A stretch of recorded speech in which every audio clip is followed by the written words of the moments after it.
मुझे इसमें कोई आश्चर्य नहीं लगता।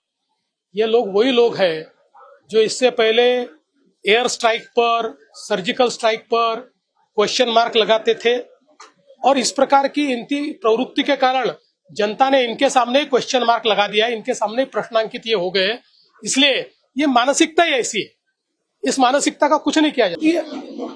अपोजिशन को मिशन सिंदूर पे चर्चा करनी नहीं है, क्योंकि उनको पता है कि अगर मिशन सिंदूर पर चर्चा होगी तो हमारे बहादुर सिपाहियों ने, हमारी सेना ने किस प्रकार से वैश्विक रूप में अपनी कैपेबिलिटीज को दिखाया है और किस प्रकार से पाकिस्तान को घुटने टेकने को मजबूर किया है, ये सारा सत्य सामने आएगा और उनका नैरेटिव फेल होगा। इसलिए एक युद्ध की नीति होती है शूट एंड स्कूट, यानी दागो और भाग जाओ, दागो और भाग जाओ। ऐसा झूठ दागते और भाग जाते, चर्चा करने की इन्हें हिम्मत ही नहीं।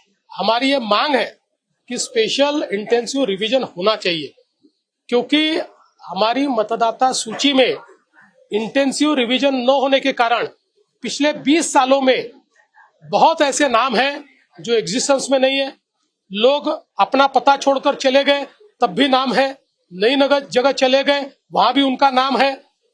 कई लोग जो गुजर गए उनके भी नाम उसमें है। तो ये होना ही चाहिए। मैं आपको बताना चाहता हूं, मैं स्वयं इंटेंसिव रिवीजन होना चाहिए इसलिए 2012 में हाईकोर्ट गया था। मैंने उच्च न्यायालय में एक याचिका की थी कि आप इंटेंसिव रिवीजन कीजिए, तब से मेरी मांग है। तो मैं तो चुनाव आयोग का आभार व्यक्त करना चाहता हूं कि देश के चुनावों को इस इंटेंसिव रिवीजन के कारण एक बहुत सटीक लिस्ट मिलेगी और लोगों का मतदान का जो अधिकार है वो अधिकार भी इसके कारण बहुत अच्छे तरीके से अमल में आएगा। ये भारत ही है, लेकिन हमारे संविधान में भारत और इंडिया हम दोनों चीजें कहते हैं, लेकिन अगर हम लोग भारत कहे तो ये ज्यादा अच्छा होगा। और मुझे ऐसा लगता है कि हम लोग ये प्रयास करेंगे कि इसको हम भारत कहें, क्योंकि दुनिया के कई देश ऐसे कि जिनके जो नाम है, ये एक उनका पुराना नाम है, एक उनको इतिहास के चलते मिला हुआ नाम है। तो मुझे ऐसा लगता है कि ये कोई, मोहन जी ने भी विवाद की बात नहीं कही है और इस पे कोई विवाद होने का कारण भी नहीं।